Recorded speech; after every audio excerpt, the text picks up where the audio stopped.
भारतीय reserve bank ने सबसे बड़ी करेंसी 2000 रुपये के नोट पर बड़ा फैसला लिया है। भारतीय रिजर्व बैंक ने बैंकों को सलाह दी है कि वे तत्काल प्रभाव से 2000 रुपये के नोट जारी करना बंद कर दें। आरबीआई ने कहा है कि 30 सितंबर तक नोट का सर्कुलेशन बना रहेगा। वो रात कोई भूल नहीं सकता जिस रात को ऐलान हुआ था, और अगर आप भूल गए होंगे तो हम आपकी जख्म को ताजा कर देते हैं। आज मध्यरात्रि यानी 8 नवंबर 2016 की रात्रि को 12 बजे से वर्तमान में जारी 500 रुपये और 1000 रुपये के करेंसी नोट लीगल टेंडर नहीं रहेंगे, यानी ये मुद्राएं कानूनन अमान्य होगी। तो 8 नवंबर 2016 को प्रधानमंत्री नरेंद्र मोदी के ऐलान के बाद 500 और 1000 रुपये की नोट चलन से बाहर हो गए थे। दैट मीन्स मार्केट में आना बंद हो गए थे। इन करेंसी के जगह पर रिजर्व बैंक ने 500 और 2000 रुपये के नए नोट जारी किए थे। रिजर्व बैंक का मानना था कि 2000 रुपये का नोट उन नोटों की भरपाई करेगा जिन्हें चलन से बाहर कर दिया गया था। लेकिन किसको पता था कि करवट रुख बदल देगी, फिर से 2000 रुपये की नोट बंद होगा। आज की इस वीडियो में हम यही जानने की कोशिश करेंगे। अभी जो 2000 रुपये की नोट का सर्कुलेशन बंद करने का ऐलान हुआ है वो 2016 की नोटबंदी से कैसे अलग है, और ये भी जानने की कोशिश करेंगे कि ये लीगल टेंडर होता क्या है, क्योंकि लीगल टेंडर यहाँ पे बहुत जगह पे यूज करने को दिखने को मिलता है। साथ में ये भी जानने की कोशिश करेंगे कि आरबीआई क्या है, क्लीन नोट पॉलिसी क्या है, 2000 रुपये का नोट का इतिहास भी जानने की कोशिश करेंगे। लास्ट बट नॉट लीस्ट ये भी जानने की कोशिश करेंगे कि मोनेटाइजेशन और डीमोनेटाइजेशन आखिर किस चिड़िया का नाम है, और आरबीआई और सरकार इस चिड़िया को बार बार क्यों उड़ा रही है। रिक्वेस्ट है वीडियो को अंत तक देखिएगा, और चैनल को सब्सक्राइब नहीं किया है तो फटाक से कर दीजिएगा।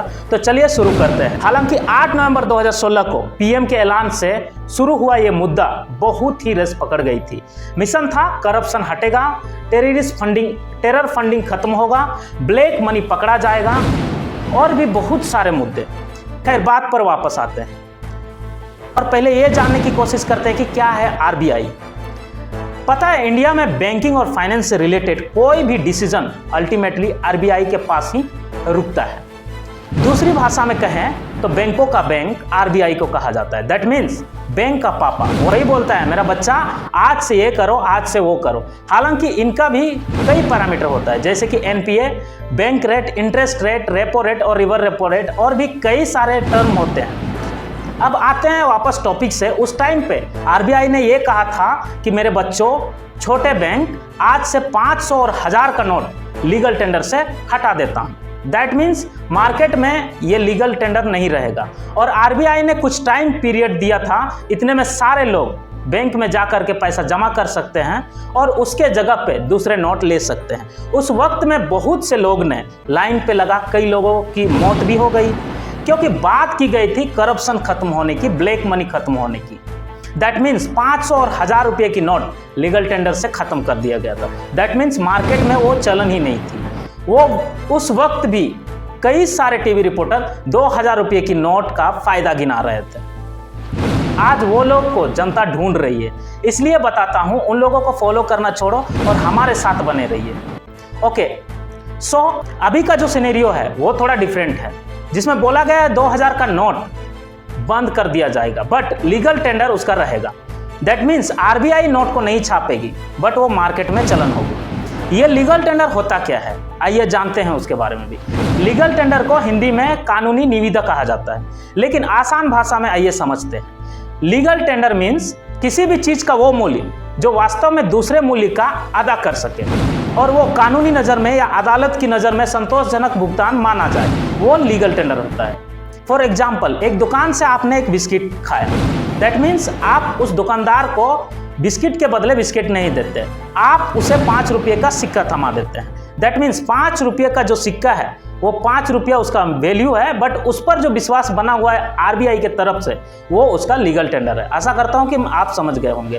तो जैसे ही मैंने बताया, अभी जो 2000 की नोट बंद होने जा रही है वो लीगल टेंडर रहेगा। दैट मीन्स मार्केट में वो फ्लो होगा। और बैंक भी उसे एक्सेप्ट करेगी, लेकिन बैंक दोबारा उपभोक्ता यानी कि कस्टमर को वो 2000 की नोट नहीं देगी। डरने की बिल्कुल भी बात नहीं है कि आपके पास 2000 का नोट है तो लाइन में लगने की कोई ज़रूरत की बात नहीं है। आराम से जाइए बैंक से और बैंक में आप 2000 का नोट चेंज करा के आइए।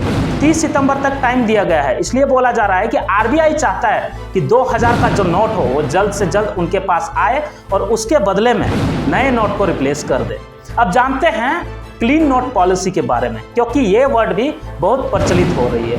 आरबीआई ने जिस क्लीन नोट पॉलिसी के तहत 2000 रुपये का नोट अभी वापस लिया जा रहा है, उस क्लीन नोट पॉलिसी को 1999 में आरबीआई ने लागू किया था। इसके तहत लोगों को कटे पटे पुराने गले नोट बैंक में जमा करने का आदेश दिया था। जैसे आपके पास ऐसा नोट है जिस पर कुछ लिखा हुआ है, उसे भी बैंक जमा करने की सलाह देता है। इसकी वजह है कि अपनी समय सीमा तो समाप्त होती है, लेकिन बैंक नोट पर लिखावट में अवैध नहीं होते। हालांकि नोट पर लिखना नियम के अनुसार मना होता है। क्लीन नोट पॉलिसी का उद्देश्य ग्राहकों की अच्छी गुणवत्ता वाली करेंसी को और सिक्का देना है, जबकि गंदे नोटों को चलन से बाहर करना है। अब सवाल यहाँ उठता है कि 2000 का नोट तो फिलहाल में ही जारी किया गया था, तो ऐसा क्या आन पड़ी इस पॉलिसी के तहत से 2000 नोटों को फिर से जमा करना पड़ रहा है। बात ऐसे कि गवर्नमेंट की कुछ भी काम करने से पहले नियम और कानून का सहारा लिया जाता है, इसलिए यह नियम को लगा दिया। जानने की कोशिश करते हैं कि 2000 नोट का इतिहास क्या है। देश में 2000 के नोट सबसे ज़्यादा चलन में वर्ष 2017 और 18 के दौरान रहे। इस दौरान बाजार में 2000 के 33,630 लाख नोट चलन में थे। इनका कुल मूल्य 6.72 लाख करोड़ रुपये था। 2021 में केंद्रीय मंत्री अनुराग ठाकुर ने लोकसभा में ये जानकारी दी थी कि पिछले 2 साल में 2000 रुपये का भी एक भी नोट की छपाई नहीं हुई। जब मैं वित्त मंत्री निर्मला सीतारमण ने कहा था कि एटीएम में 2000 रुपये के नोट भरने या ना भरने के लिए बैंक को कोई निर्देश नहीं दिया गया है। बैंक कैश वेंडिंग मशीनों को लोड करने के लिए अपनी पसंदीदा खुद चुनते हैं, वो आवश्यकता का आकलन करते हैं। वित्त मंत्री ने कहा था कि साल 2019-20 के बाद से 2000 रुपये के नोट की छपाई नहीं हुई। अब ये नोटबंदी दरअसल नया नहीं है। मैं बता दूं, रिजर्व बैंक ने अपनी वार्षिक रिपोर्ट में 2000 रुपये के नोट को लेकर बड़ी जानकारी भी दी थी। रिजर्व बैंक ऑफ इंडिया की वार्षिक रिपोर्ट के मुताबिक वित्त वर्ष 2020 और 21 और वित्त वर्ष 2021-22 में 2000 रुपये के एक भी नोट नहीं छापे गए थे। इस वजह से बाजार में 2000 रुपये के नोट का सर्कुलेशन कम हो गया था। वीडियो बहुत बड़ी हो जाएगी, इसलिए अभी जल्द से बता देता हूँ कि मोनेटाइजेशन और डीमोनेटाइजेशन किस चिड़िया का नाम है और आखिर सरकार इस चिड़िया को बार बार क्यों उठाती है। मोनेटाइजेशन हिंदी में बोले तो मतलब मुद्रीकरण होता है। इसे पैसा कमाने भी कहा जाता है। जब हम अपने किसी भी बिजनेस को या किसी भी एसेट को पैसा कमाने के योग्य बनाते हैं तो उसे मोनेटाइजेशन कहते हैं। इसका जस्ट रिवर्स डीमोनेटाइजेशन।